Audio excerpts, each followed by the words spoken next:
Alright, so here's a look at the high frequency board. Yeah, I think it's attached by only one screw actually, this one here. So it slides into a metal holder right here, a metal clamp as it were, and it's also bound to the rest of the chassis with this little binder here, which personally I find a little bit ridiculous. But okay, that's how they did things apparently in the past. So what I'm going to do now is I'm going to detach this board. Alright, so the board is practically loose. Okay, it's flopping around, but it's still attached to the rest of the chassis with those two wires here, with those big connector pins. So I'm going to pull those loose, and then I'm going to give you a view of the high frequency board. Well, I guess the two connectors down below, right here, one with a white wire and one with a grounding wire, weren't the only two connectors attached to the board, but there's actually one here with a green wire. I don't know which one that is, but I need to pull that one loose as well. It seems to go to the CRT, by the way, so I'm guessing it might be the luminance connection. I'm busy replacing the capacitors on the RF board of the Sanyo, and notice these little parts here. So right here you have a pin sticking out. So I just pulled a 10 microfarad electrolytic from here, and right next to it is just a pin sticking out, but it is soldered in right there. So it is soldered in right there, so I don't know what purpose it serves. Okay, so the otherwise very nice, very well documented, very well built boards, PCBs of this TV do reveal sometimes a little bit of sloppiness. So look at this. They soldered a 10 microfarad electrolytic with its one pin to the PCB down there, and then its other pin to a 560 ohms resistor. Now that's really sloppy. I don't know why they did that, but I don't like it. In any case, whether this resistor here, this 560 ohms resistor, so green, blue, brown, is still good or not, instead of, well, preserving it, I'm just going to pull both of them and replace them. Because, well, you know, if I try to unsolder this capacitor from the resistor, there's a higher likelihood that I will destroy the resistor. I replaced all the electrolytics that were on it. Oh, I didn't count them exactly, but I would guess somewhere around 10 electrolytics, something like that. Now, again, just to show you why I say that capacitors, electrolytics more specifically, are evil little things, have a look at this one. Okay, so this is, come on, focus, a 10 volt, 10 microfarad capacitor. Okay, now have a look at the meter. Yeah, right, 37 microfarad. So no wonder sometimes machinery that uses electrolytics goes haywire. Yeah, so those little electrolytics can cause a lot of trouble. Okay, so it's really not a luxury to replace them. That being said, I'm going to remount the high frequency board, which you see here, into the TV and then switch it on, because I'm curious to see what sort of effects replacing all those worn out electrolytics will have had on the board. My lab supply is on.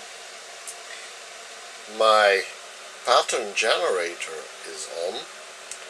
So, and the high frequency board is mounted back inside the chassis.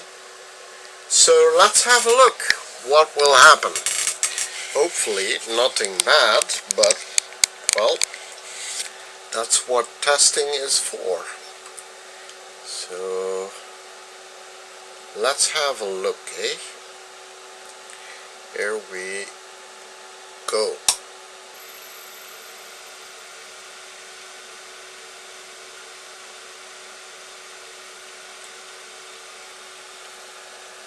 Okay, let's see.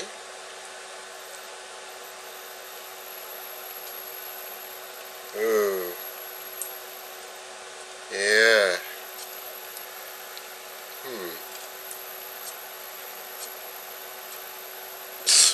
There's no sound and no image. Oh dear, oh dear.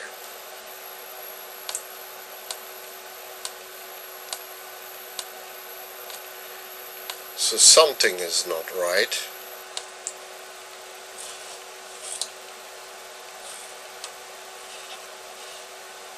So I got the image back. What it turned out to be was this row of contacts, so this contact block. The contacts on the inside of the block were still a bit dirty and weren't making contact correctly with the rest of the chassis, so I cleaned them extra good, and well, I've got the image and the sound back. See? But as you can tell, the sound is still, well, you could say a little bit out of sync with the image. It's slightly better, but it's not perfect yet. Yes, there's still some work to be done on the image. Stability wise, it's okay, and I don't know if it's an impression or not, but I would think the brightness is a little bit better even. Yeah, the brightness has improved a little bit, not much, but still enough for me to notice it. And when you tune the channel just right, the image is really, really sharp. Okay, so yeah, well, that line you see over the screen, that has to do with difference in shutter speed between the camera and the TV. But otherwise, the image is really, really sharp and steady and centered, as you can tell. But like I said, the sound is still not quite aligned with the image, and the image is a little bit compressed on the right side. But otherwise, I would say for such a relatively cheap old little TV, the image is really crisp. I mean, yeah, it's quality wise, I really can't complain. The image is really steady and everything. Okay. So yes, I'm impressed actually. Well, you all know that I do have a liking for Sony TVs, but really, when I look at this Sanyo, I mean, wow. I mean, the image is fantastic. So I don't know what the price of this particular Sanyo was, but it was worth every penny of it. The image when it was brand new must have been incredibly good. Alright, I've got my TV, well, the Sanyo Cadnica, hooked up to my sweep generator, my heat kit sweep generator over there, and I'm also monitoring the AGC voltage. Now they say in the service manual that the AGC voltage should be around, well, between 700 millivolts and 1 volt. However, for some reason or other, it's very hard to keep the AGC voltage between those levels. I try very hard to keep it there, but it drifts upward for some reason. So the AGC might be something that I should have a look at, the AGC circuitry. Now, okay, so I'm sweeping, and this is the signal that I'm getting out of the Sanyo. And if you look at the paper, the explanation of the alignment instructions of the TV, okay, so for your information, we're working on CCIR signals, okay, and that's this upper graphic series, and more specifically this one. Alright, now if you compare that to that, the very first thing you'll notice is that the graphic on the page is upside down. Yeah, so you should look at it like this. So if I turn around the page, then that is what they say the signal should look like. Alright, so yeah, that's reasonably looking like the signal they would like to see. So it's, well, it's not entirely what they say I should expect. So it's neither this one nor is it this one.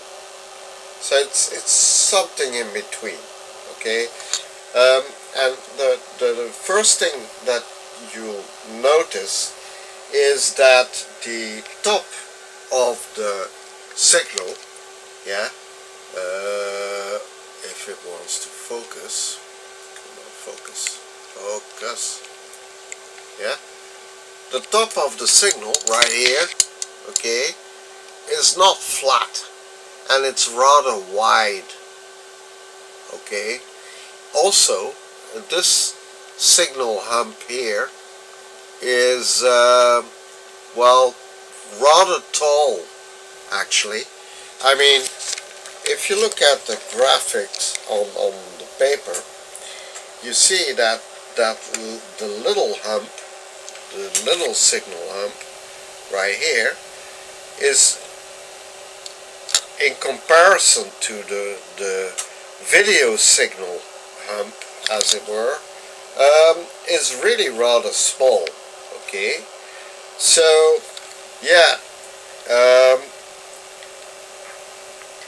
in comparison, this would be, oh, I'd say maybe a tenth of the height of this one, maybe even less, okay? But if you look at that signal,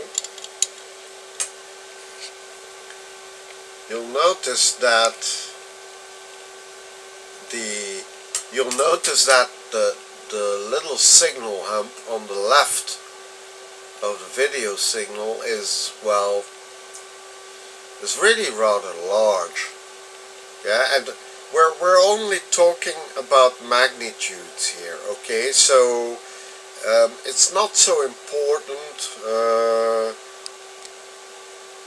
what voltages are precisely output, etc., etc.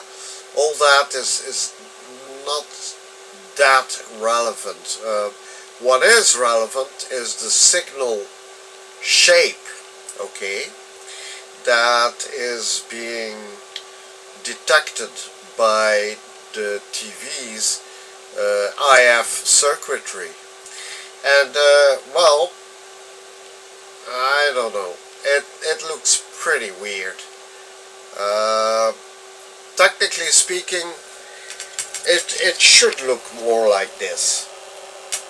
But strangely enough, even though the swept signal doesn't look like what's marked here on paper, the TV works, oh, I'd say percentage-wise, the TV works 95% correctly. Yeah, the image is stable, is sharp. It really works well. Oh, and by the way, I did manage to align the sound as well. I'll show you in a moment. Now that the sound is aligned, well, you have image and sound. So, you know, I think I'm not going to mess with the signal, okay? I'm really not going to mess with the signal. Really not. The TV works well. I mean, it works as it should. So I really don't see any reason why I should mess with its alignment. So I know some of you will be disappointed, but I'm not going to mess up something so delicate as high frequency alignment of a TV just to make a case. Okay? I'm not going to do that. To align the TV, you need to connect up a few tools to the chassis, and more precisely to the PCB for the IF section of the TV, okay, or the high frequency if you prefer. Now, the preps before you can start aligning mentions two things. First of all, you need to attach a 10K resistor, which you see over here, yeah, to a measurement point right there where I'm shining my laser. And that point is what they call point TPC, or test point C. Let me see if I can give you a close-up. Right, so that point right there is TPC, and in fact you can see it mentioned here on the chassis, TPC. Then you also need to solder a 2 nanofarad capacitor, which is this one here, to test point S15, and that's a signal connector from the tuner. Alright, so you need to connect a 2 nanofarad capacitor to that test point if you're going to do some picture alignment on the TV. Alright, And in fact, those two test points that I just showed you there, alright, that's test point C at the output of the video detector, alright, and then you have the S15, and the S15 is over there. So you see there on top S15 or S15, so that comes from the tuner. Alright, so you need to find those two test points, and then you also need to set the AGC voltage level to around let's say 900 millivolts. Okay, so they say in the service manual anywhere between 700 millivolts and 1 volt. Those you can find on the PCB right there. So this is the AGC potentiometer, and the AGC level potentiometer is actually here on the back side of the PCB. It's kind of hard to show you, but it is there. It's right on top of it there. So that's the AGC level setting. The voltage for the AGC you can measure at point TPB. So let me show you where that is. Point TPB is right there. So right here. This is point TPB. So that's where you measure the voltage of the AGC. In any case, that's what you need to do if you're going to do some video alignment. If you're going to do the sound alignment on the Sanyo, you need to locate first a couple of measurement points. Now, the most important measurement points are TPE and TPF, and you see I marked them on the schematic. Alright, so and it's in the sound detection area. Right, also you need to find the measurement point TPB for a multimeter, and TPB is right there where you see my little measurement clip right here. So that's point TPB. TPF and TPE are respectively here. So this is the measurement point TPF right here, and the measurement point TPE is right there. Right. Now the tools you need are a regular VTVM or DMM, I mean, so a digital multimeter, which in this case I have attached to test point TPB right here, and I'm monitoring the AGC voltage, which at this point is 1.42 volts. So the other tool you need for aligning the sound is a VTVM. I suppose you could do it with a modern multimeter, but using a VTVM is way much easier. And the reason why I'm saying that is because when you're going to align the sound IF, you're going to have, or you're going to need a needle that can show you either negative voltage swings or positive ones. And that's something you can't picture that well on a regular electronic DMM like that. Okay, so this is far easier to read. So, and this is where my RCA voltmeter that I restored a few weeks ago will come into its own. So you need to set it really to 0 point in the middle like this. Alright, and you see the needle is pointing straight up. And you see that little plus marker here? Right here? Let me do a close-up. Alright? You see that little marker here? This is where you need to set the needle straight up to make the needle point straight up here. And I do this with the 0 button. Alright, so let's see if I can do that.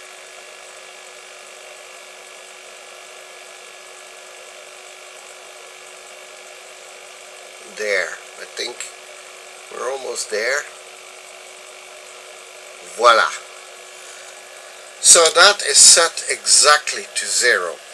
Now, I already tuned the sound IF, so I'm just going to show you what I did to tune it or to align it.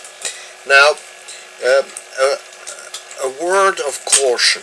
If you're going to work on anything high frequency, so in other words on the IF section of a radio or a TV, you need to be very careful and very, let's say, soft in your handling of the electronics. And more specifically, when you're going to handle the cores of the IF cans, which are behind these little holes here, you really need to be very gentle, because those cores are very, very fragile, and if you rough handle them, they will break just like that. More brittle than glass, than thin glass, okay? So you need to be careful. Also, don't use metal screwdrivers on these. First of all, if you do, you'll detune the whole thing because of the proximity of metal.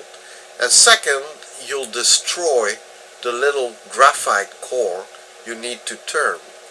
So to do that, I actually use these plastic screwdrivers, you see, and they have ceramic tips. So the ceramic tip is really hard and resilient. The plastic body of the screwdriver makes that I influence the high frequency that passes through the core very little.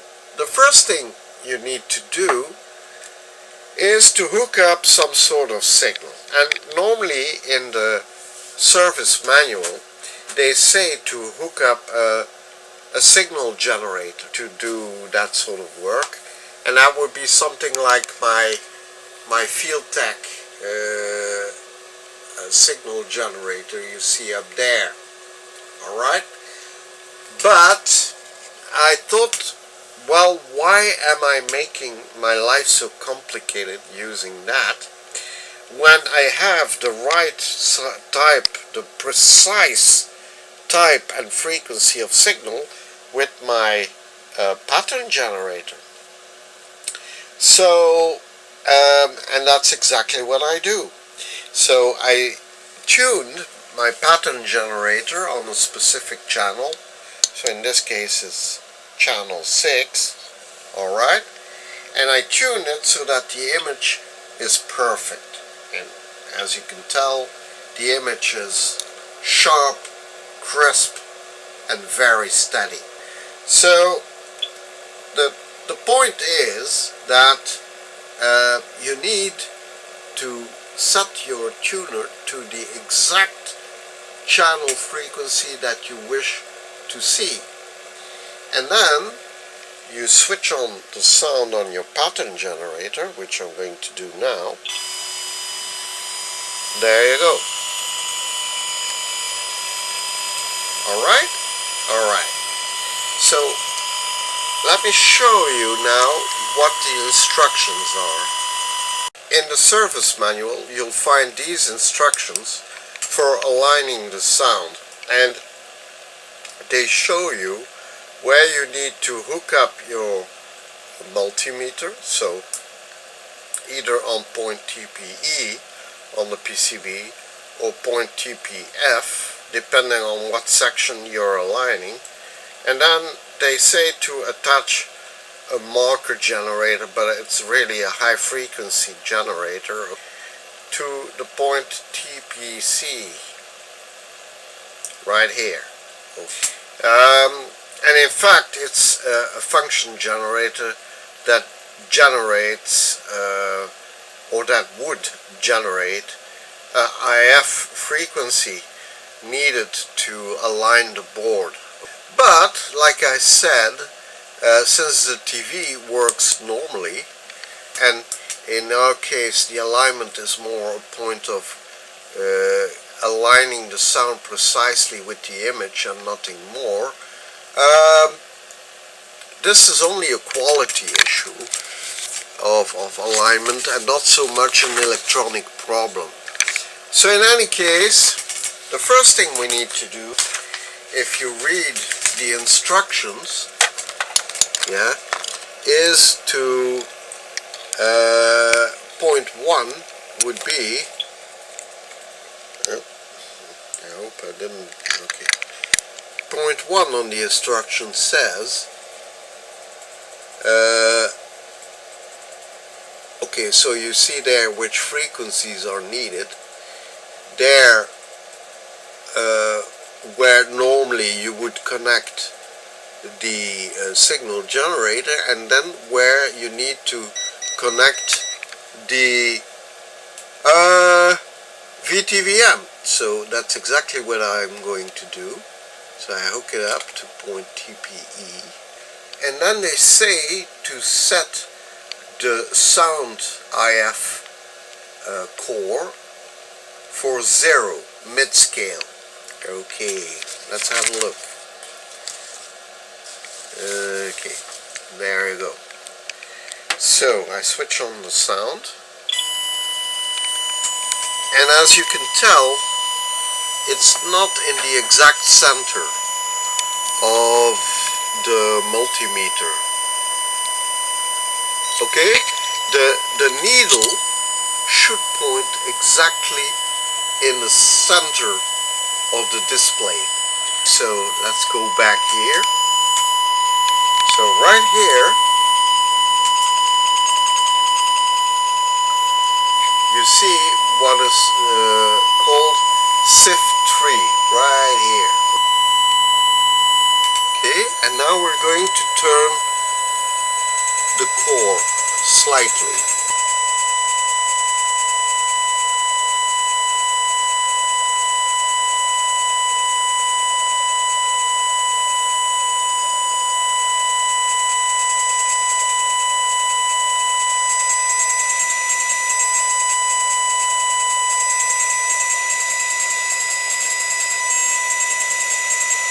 Okay, the sound is not too good, but that's okay.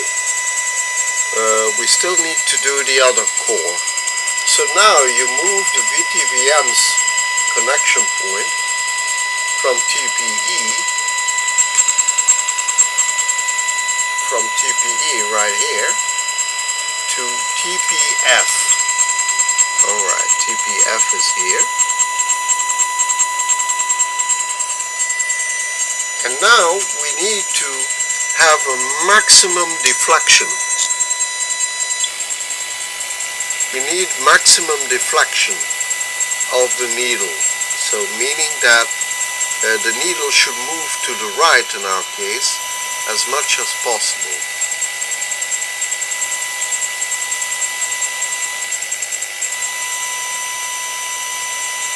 Okay. And now we set SIF1, which is this one here. And again, we search for maximum deflection. Hang on, I'm poking there.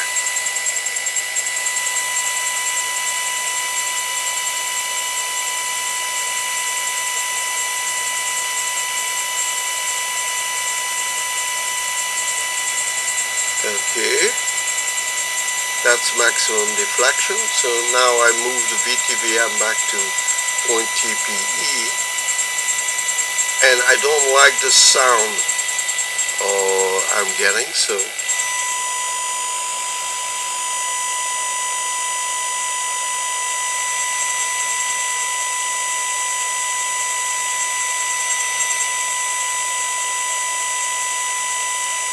there you go.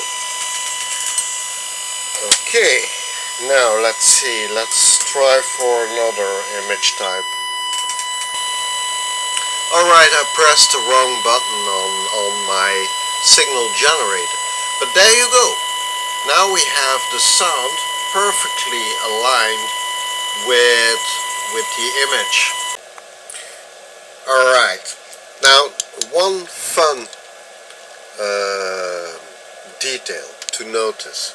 Now you see here on the alignment instructions for the sound, you see the last point, point 4, okay, and there they say that to set fine-tune for best picture and touch-up sound trap reject, trap L107 or L106 for minimum sound beat in picture.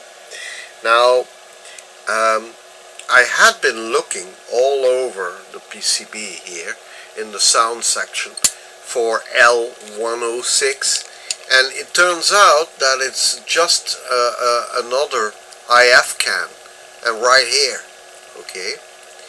And what they mean by minimum sound beat in picture is that when the sound is not set right, you will hear the high-pitched tone that I'm sending through the TV, or you are sending through the TV, beat, you know, sort of like wee, wee, wee, wee. Alright, so I detached the earphone jack, as you can tell.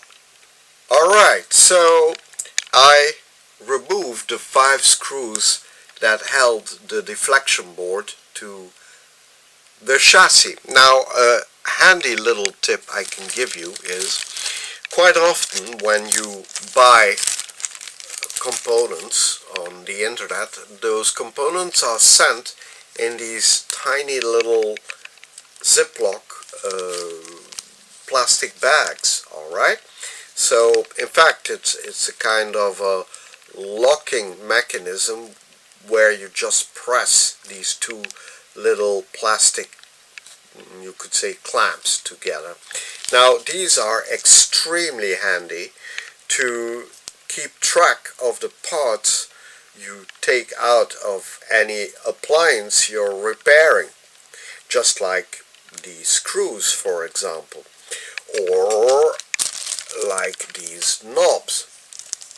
So instead of throwing those little Ziploc bags away, just hang on to them, and they can always provide you with some handy storage, just in case you need to keep track of parts you unmounted out of any appliance you're working on. So, like I said, I just disconnected the deflection board, as you can tell.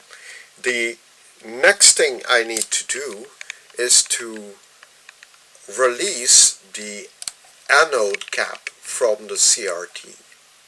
Alright, so I removed the deflection board from the chassis, as you can tell, and I also removed the high voltage cap, simply by the expedient of squeezing those little metal tabs you see here together with a needle nose plier, so something like this.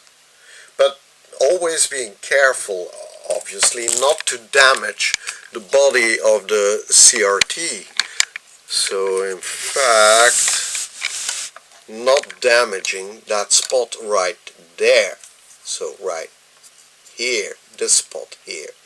So this is where those two little clips are mounted, and where, as it were, the high voltage circuitry will hoover up any loose flying electrons or static charge that is floating on the body of the CRT.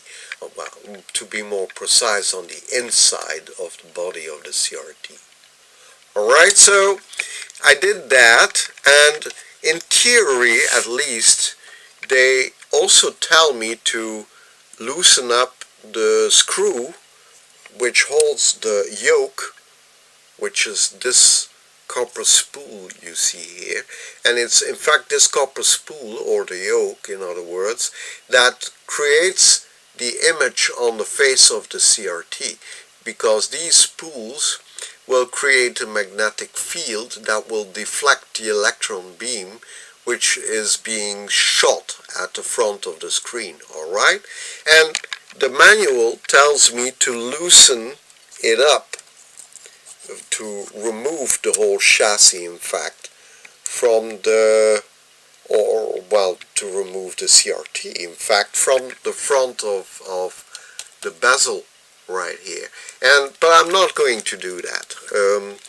I'm going to make an executive decision here, and I'm not going to touch this screw right here where my thumb is. And the reason for that is, first of all, because the yoke is attached to the neck of the CRT, and historically it's a known fact that the neck of the CRT is often very weak and prone to break off.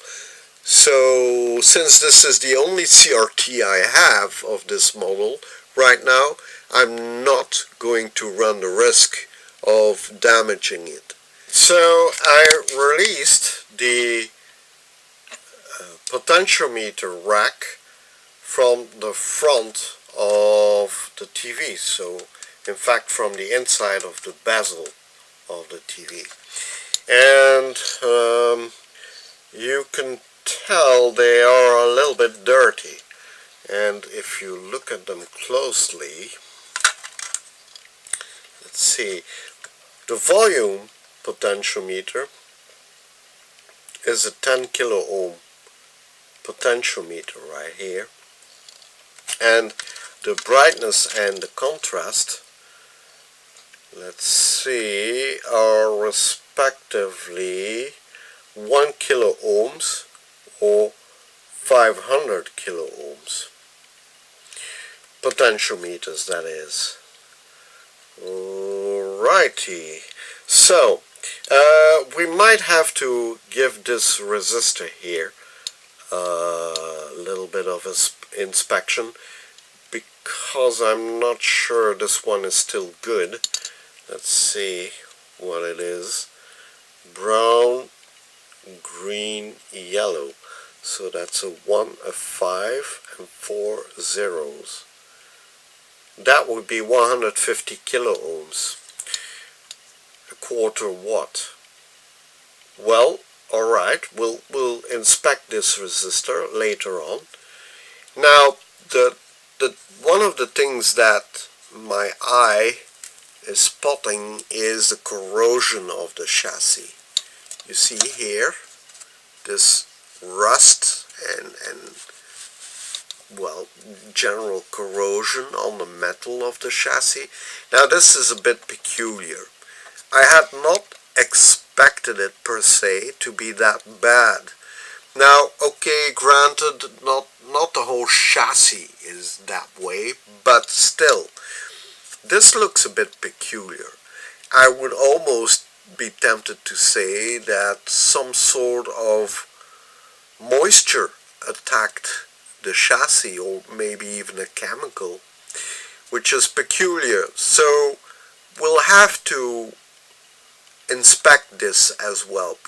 Alright, so we detached the chassis from the escutcheon, like they call it in the manual, but let's call it a bezel instead.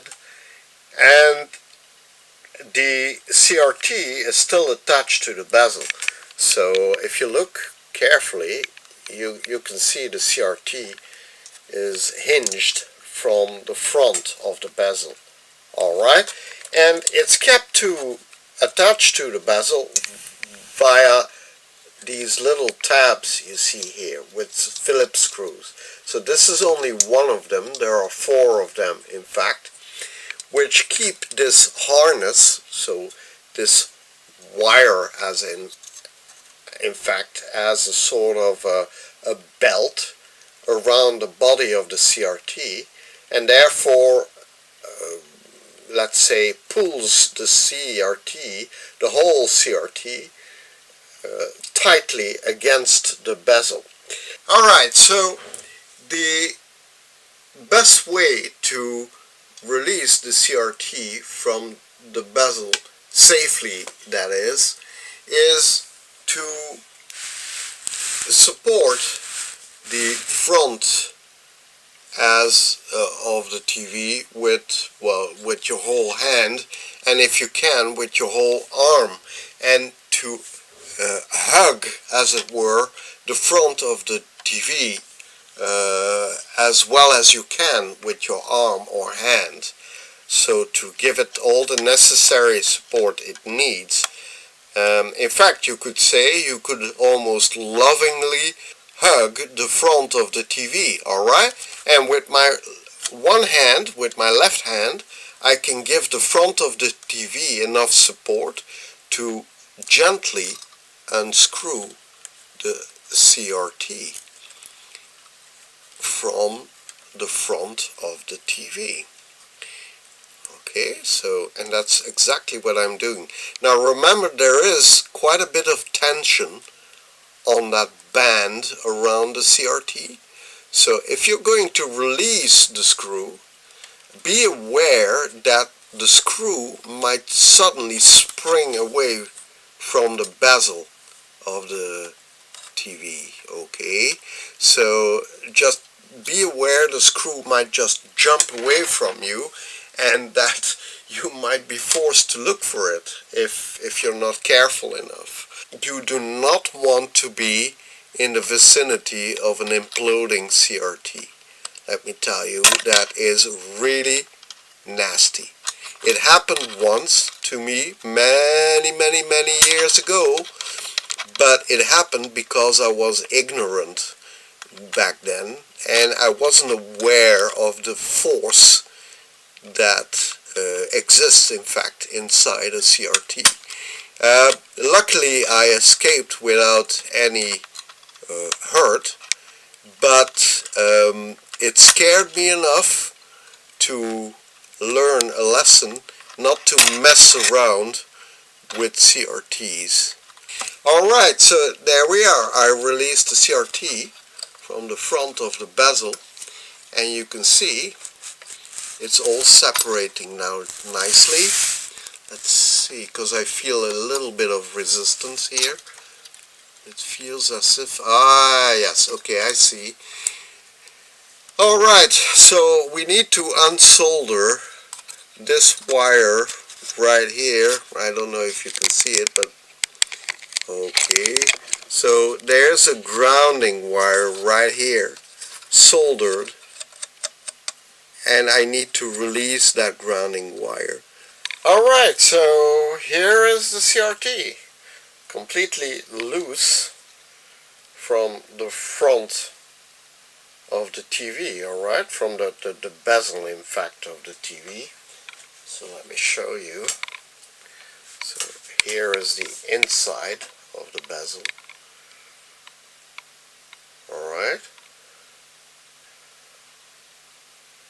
So yes, I removed the bezel so that now we can do some restoration on the bezel. I can't stress enough to take the necessary precautions to protect the neck of the CRT, because like I told you, that is the weakest spot of the of this tube. Alright, if you apply too much pressure one way or another on the neck of the CRT, it could just snap off.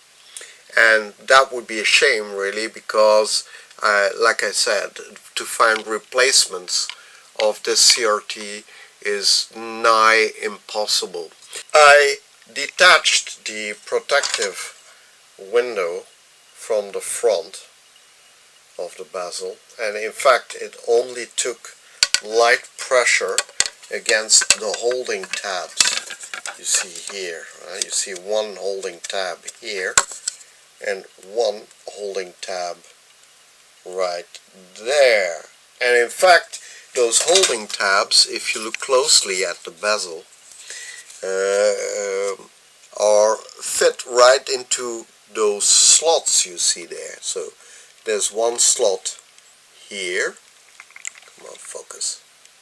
There's one slot here, and there's another slot right here, in fact. Come on. There, right there. Alright, so gentle pressure against the holding tabs with a big flat screwdriver, so something like this, in fact, from the inside out, just release those tabs from the front of the, well, from the bezel, in fact. I put the cabinet part of the Sanyo inside a large container, which is heated, by the way, by a heating element, and you can see right at this moment the heating element is on. It's a 25 watt thermostat regulated submersible heating element, and I set the temperature to about 37 degrees Celsius. So to keep the water inside the container at a constant level temperature. Now the idea is that the water, which is, by the way, regular tap water, is really soapy water, and I used a reasonably strong detergent, but not too much of it. Alright? Now, unfortunately, I don't have a, let's say, an ultrasonic cleaner that has the same volume as my tank has, which you see right now. So I am resorting to, let's say, a more classical method of cleaning the cabinet of the Sanyo, which is just good, strong, warm, soapy water, and that's it. Now, I'm going to remove the parts from the tank, and I'm going to transfer them to my kitchen sink, where I will give the parts separately a good scrubbing. Here's the heating element, which is stuck to the side with some, I don't know the name of that, but I would say some suckers, okay, and they are stuck to the side of the tank. The heating element is still on, so let me switch it off.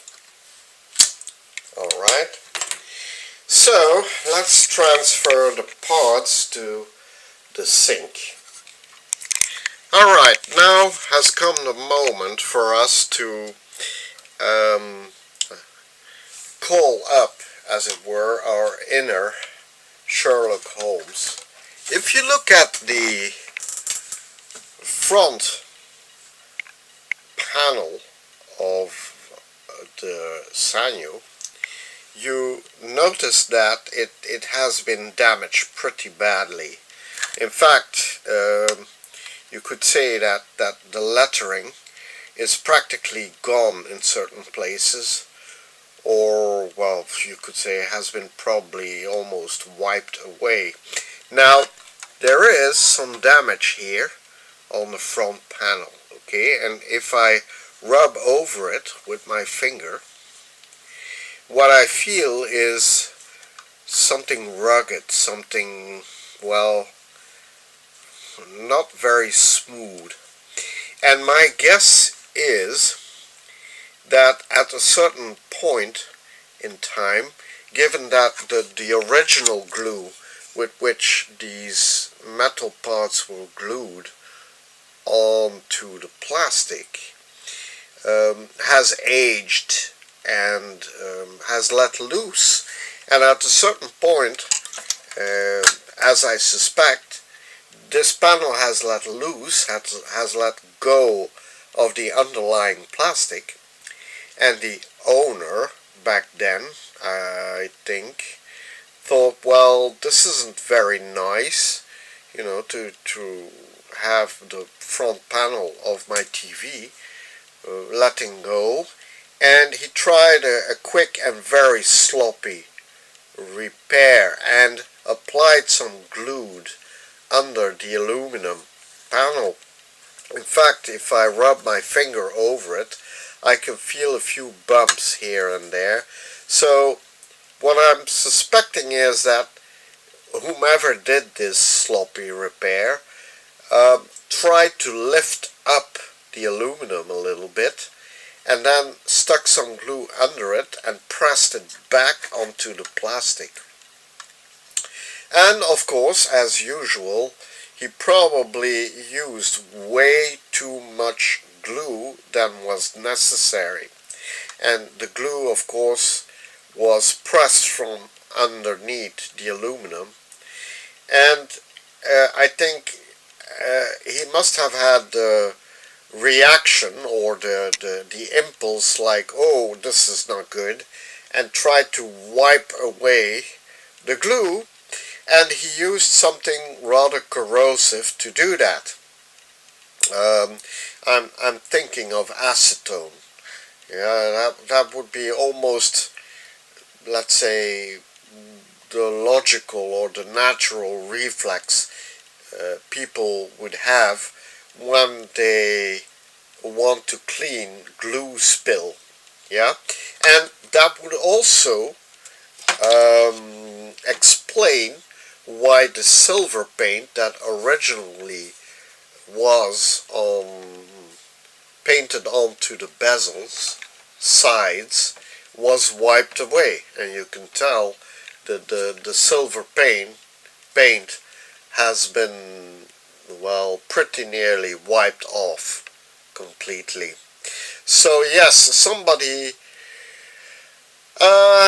in an ill-advised way used acetone to clean some glue spill, and by doing that, well, practically destroyed the original paint. So here is the main body of the cabinet of the Sanyo, and as you can tell, I cleaned it rather thoroughly, but the plastic has, well, you could say bleached, if that's the right word to use, but it has lost some of its luster. Well, in fact, it has completely lost its luster. And yeah, this will certainly need some sort of treatment, either paint or the diethyl acetate, or who knows, maybe even just a simple rub down with acetone. However, there is some peculiar thing here going on. Now, you can see here, through this dirty, flaking black paint, you can see something metallic here. And you see it on the other side as well. Okay? And I suspect that underneath this paint, there might be a piece of aluminum. So here and the same here. Now, why would they have done that? What could possibly the reason to do that? Well, If you look inside of the case, I don't know if I can show you, but I'm going to try. So if you look down there, alright, you see a round hole there where I'm shining the light, there, on the left of the screen. Now, if you can't see it from here, obviously, but let's see if you can see it from here. So if I'm shining on it, there, okay, so you can see the underside of that little aluminum panel that is stuck on top of it. Now, if you look down there where I shine the light, you see a rather rectangular shaped hole down there, and there's some aluminum stuck on top of that as well. Now, when I look at old pictures, sales pictures of the Sanyo TV, I noticed that the TV had an extensible or a collapsible antenna. Apparently it was sold with an extensible antenna. But when I got this TV, it had no remnants of antenna or anything attached to it. So what I'm guessing is that at the factory they probably made a production change, and because the case was already produced and therefore it already had holes, so a hole here for a little stand, a little foot to fold the antenna into and to hold the antenna, and the antenna would have originally be attached here. So there was a hole pressed into the case already here. So they needed to find a way to cover up these holes before the TV went for sale, and they probably chose the expedient of just gluing little square patches of thin aluminum over the holes, yeah, and painting them black. I decided that I would try a slightly different approach with the main case of the main body, if you prefer, of the cabinet of the Sanyo. And since I had to remove paint from these little aluminum strips you see here, I decided that I would sand them with 1000 grit wet sandpaper. Okay, so this in effect, and so the result you see right there, so these little aluminum panels, took me about 45 minutes of steady polishing with 1000 grit wet sandpaper. And curious to see whether this would do anything interesting to the main body, let's say, of the cabinet, I just continued sanding its surface on top, really, and it looks promising. It also feels promising when I rub a finger over it. It feels incredibly smooth, almost silky smooth. And well, there were some spots of rust I had to remove, because as you can see, I removed the carrying handle as well. Now,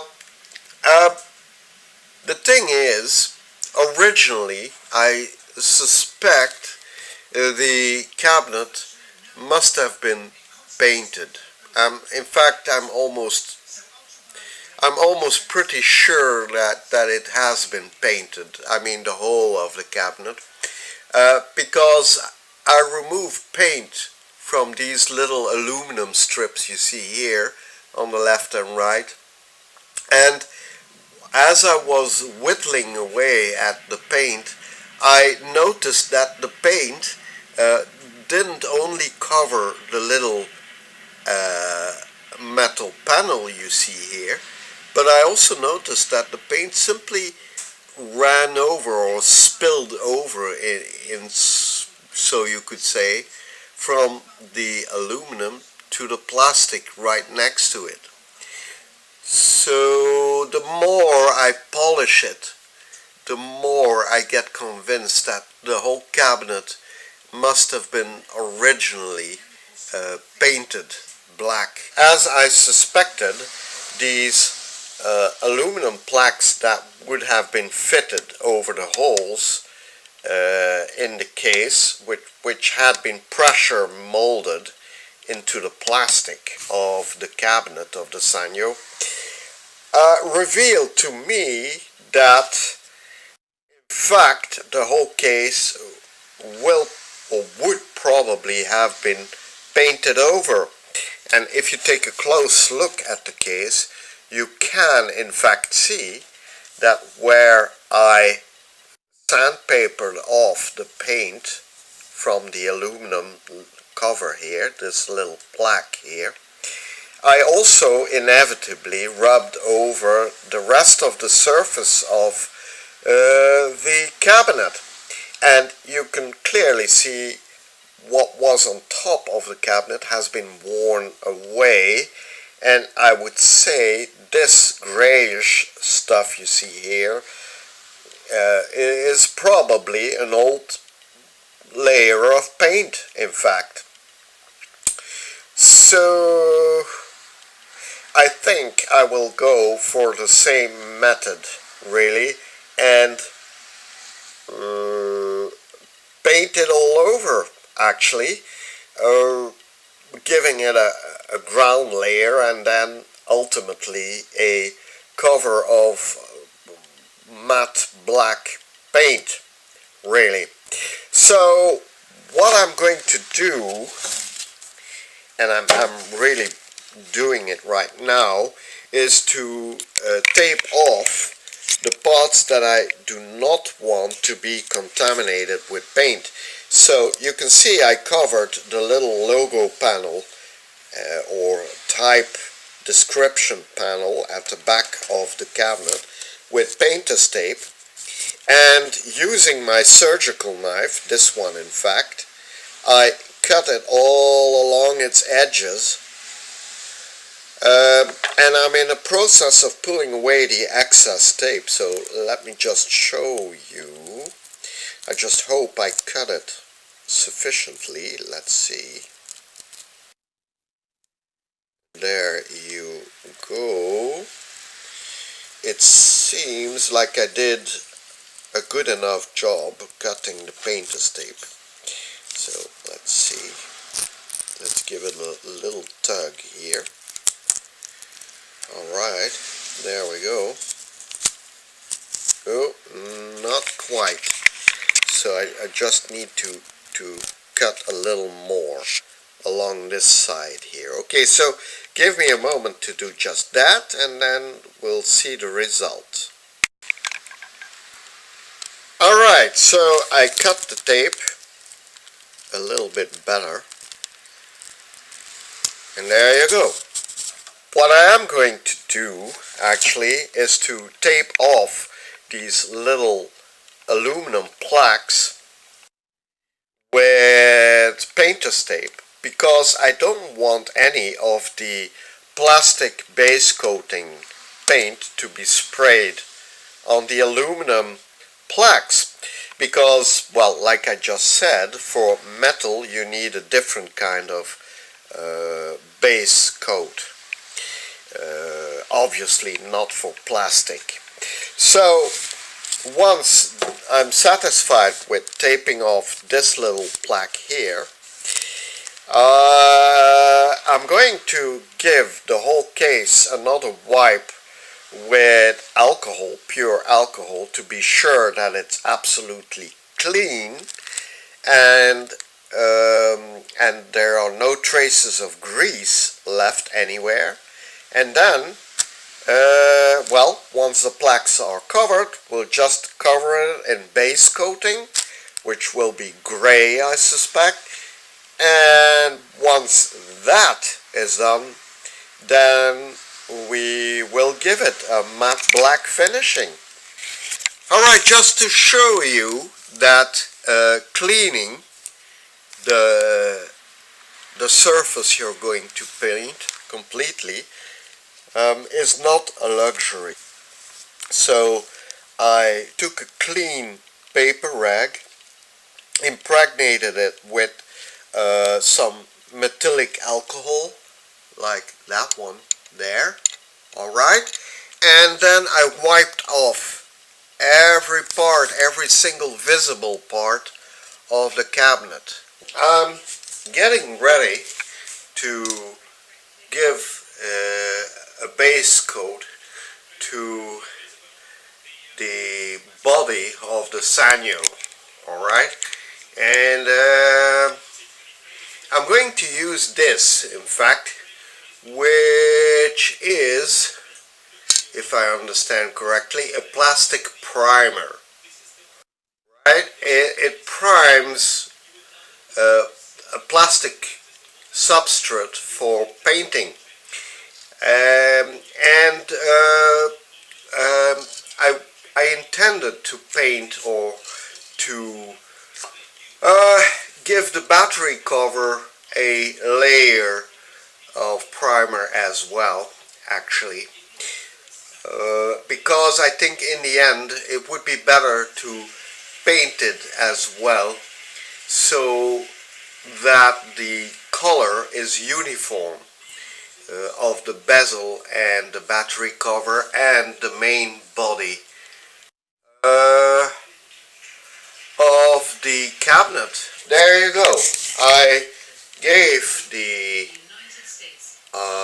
bezel of the Sanyo a first silver coating, and as you can tell, I tape masked all the parts that I wanted to protect against silver paint, obviously.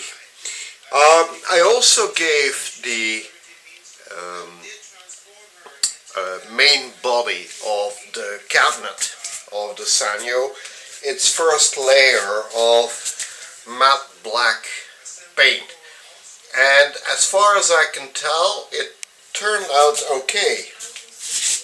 It looks really nice, but mind you, it's still only the first layer. Okay, so I still need to well, to give it at least one more layer.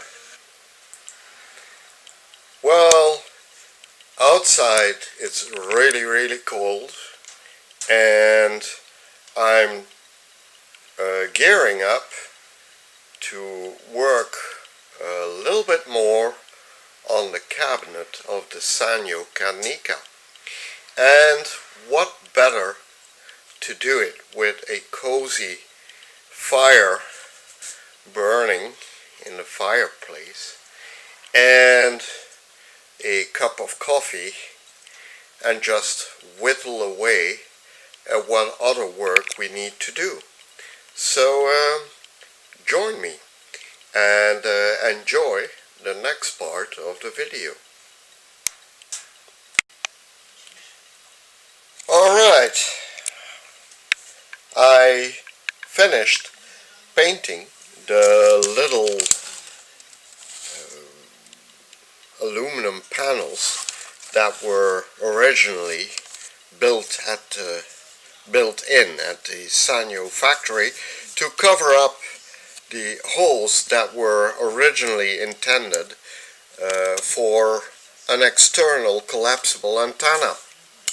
Now, of course, I did also paint the cabinet with matte black paint, and I am about to pull away the paper and tape I wrapped around it to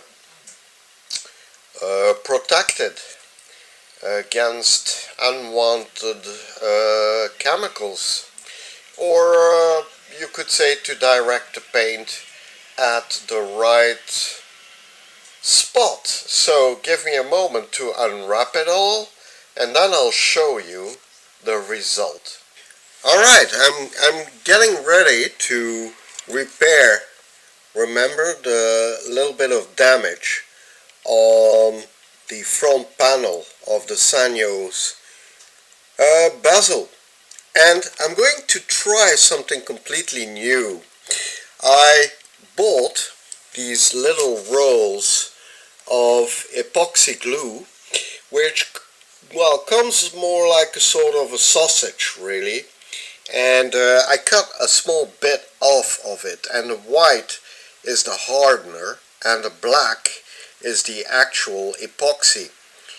And what you need to do to activate it is to knead it until the white stuff, so the hardener, is thoroughly mixed in with the epoxy glue. And once it's well mixed and kneaded, like I'm doing right now, it is activated, and according to the instructions, it will take around 6 minutes to harden, but I'm hoping it will take a bit longer. Also, it says that, or the instructions say, that it can be painted over after 12 hours of curing. So obviously this is really a bit much, but not only do I need to repair the damage on the front panel, but remember, I also have to repair some of the damage on the battery cover right here. Okay, so yeah, I'm going to give it a try. I filled the voids that were left by the scratches on the battery cover with the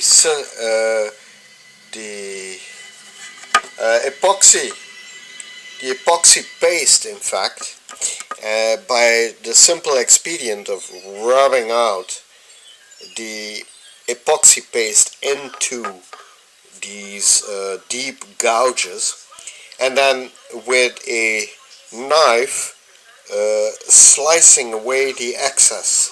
Okay, and that's it. And then whatever was still sticking out, I just formed by pressing gently with my finger until it was smeared out throughout the damage. And I agree that it's not very pretty, but I think with a simple pass of 340 grit sandpaper, I can smoothen out any irregularities. I used 1000 grit wet sanding. Well, like you can see here, this is wet sandpaper, 1000 grade, and I used it to smoothen the repair I did with that special epoxy paste I showed you not a minute ago. And well, obviously we're 12 hours later and the epoxy cured, and well, as you can tell, the damage was extensive, so repairing it took a little more work than expected, but hey, let's have a look. So I'll just wipe it off with a wet rag to see how it looks right now. Okay, so here's the result. Obviously I'm going to clean it a little more in a minute or so, but well, yeah, considering the fact the damage was pretty bad, here, it actually feels smooth. Alright, so while the paint is drying on the battery cover and the front bezel of the Sanyo, I'm going to repair the tuning knob. And as you can tell, I polished up the little metal aluminum ring that originally was fitted around it. Okay, so the thing is, the glue that was inside of it, and you can still see a few faint remnants of that glue inside that aluminum ring. Well, that, excuse me that I say paint, I mean the glue, of course. The glue inside that aluminum ring that was used originally to embellish the tuning knob. Alright, so on the outside of the tuning knob, I had let loose in the ultrasonic cleaning tank. It had become crusty and, well, basically the glue had lost every bit of its original function, namely keeping the this aluminum ring around the tuning knob. Now, the same thing happened with that little aluminum bezel that was stuck to the top of the dial knob. Alright, so right in here there's a little indentation into which this little aluminum ring would fit. And well, exactly the same thing happened. The glue became crusty and just let loose once I cleaned the knob in the ultrasonic tank, cleaning tank. Now, I also, let's say, beautified the little escutcheon, which fits into the front of the the dial panel of the Sanyo, right? So it would sit right here somewhere. So the escutcheon that was originally quite a bit faded out, at least the silver paint on it was quite faded, as I found it on the Sanyo's front panel, let's say, and the silver needed a little bit of restoration. And the way I did that is really quite simple. All you need, I mean, aside from some silver paint, obviously, some silver lacquer if you prefer, is a semi-glossy or glossy postcard, pretty much like this. Now this is just a publicitary postcard I found in my letterbox. I do not know the people in this picture at all, but like I said, this is just some sort of a publicitary stunt. Now it just turns out that this is the ideal material, so it's almost like cardboard, you could say, or very, very thick paper, and with a glossy top. Now, why is that so important? Well, first of all, because it is glossy, when you spread out some paint on top of it, the paint won't be absorbed into the paper as quickly, because it is glossy. Now, it does need a certain thickness, and the reason why that is that, well, by now I am sure you have figured out that the way I restore the paint on the escutcheon is by simply turning it over and then pressing it into this round glob of paint, which is just a fairly thin layer of fresh paint that I would have put here. And you would just push nice and straight the escutcheon into the paint, pressing rather hard on it, and then lifting it it up back again like this. Now the paper, because of its thickness, has a little bit of a bounce to it. Yeah, if I squeeze it between my thumb and my finger, I can feel it has some sort of flexibility to it, which is exactly what you want, because obviously we don't want the escutcheon to be pressed all the way into the paper further than the height of this raised profile, alright, which is, I would say, roughly speaking, 2 mil. So what I really wanted is something, a material, a substrate like this, which would allow me to press the escutcheon into it not more than, well, approximately half a millimeter. Now, mind you, the surface on which you do this must be flat. I mean, for obvious reasons, okay, it must be flat. If it's not flat, the surface, the paint is going to be spread unevenly. I did use the same method to restore the silver edge on the transparent cover which goes onto the front of the Sanyo. And the way I did that is by sticking some ordinary electric insulation tape around a small plastic tube, as you can tell. And I spread an even coating of silver paint all over this electrical tape. And what I did then is to roll it gently over the edge of this front panel. And I had to do that a couple of times, okay, so it wasn't in one go that I managed it, but let's say after 3 or 4 passes, the edge was nicely covered. I removed all the tape, as you can tell. There's really nothing left of the tape on the bezel. So yeah, well, the result turned out not too bad, actually.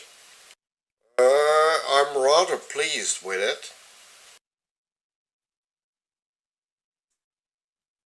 So, given the fact that the front panel, so this part here, was pretty damaged and dirty, well, the result turned out quite good, actually, considering all the damage there was.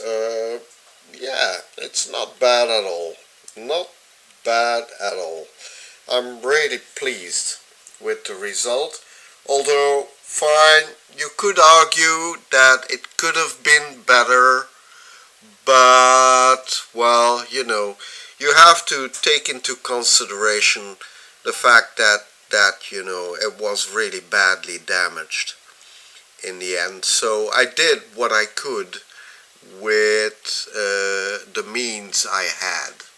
So it's by no means perfect, but it will serve its purpose. And until one day I managed to find decals of the Sanyo logo and the Sanyo letter type, well, until that day, we'll leave it as it is. We preserve the original lettering, and who knows, I might get lucky and find the proper lettering somewhere, and then we'll give the whole thing a fresh coat of paint, black lacquer paint, and then apply new decals on top. If, of course, I get lucky and I find some somewhere. But right, I would say, okay, all the parts now have been painted and or repaired and cleaned up and restored, I think now the moment has come, indeed the moment has come to reassemble the TV and well, get a look at it in its finished state. What could be nicer than to give you a parting look of the Sanyo Cadnica as it is, fully restored and repaired. Among some of my collection of radios and TVs that I restored in the past. And I'm sure some of you who watched episodes of restorations on my channel will recognize some of these things here. And so Sanyo will soon join the rest of my collection. And I hope sincerely that you liked the Sanyo Cadnica series because I enjoyed it very much. This little TV was truly a joy to restore. It was serviceable, it is well engineered, well designed, and it is really a dream of a project. And well, yeah, the engineers at Sanyo did a really nice job. It is in fact a very nice late 1960s TV.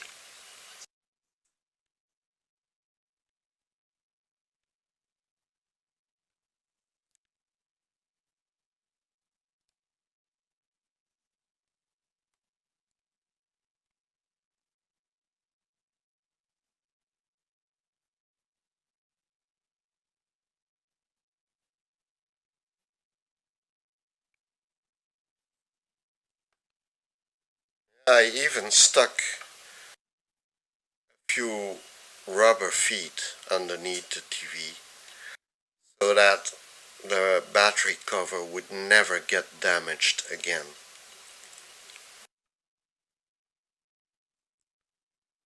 There you go.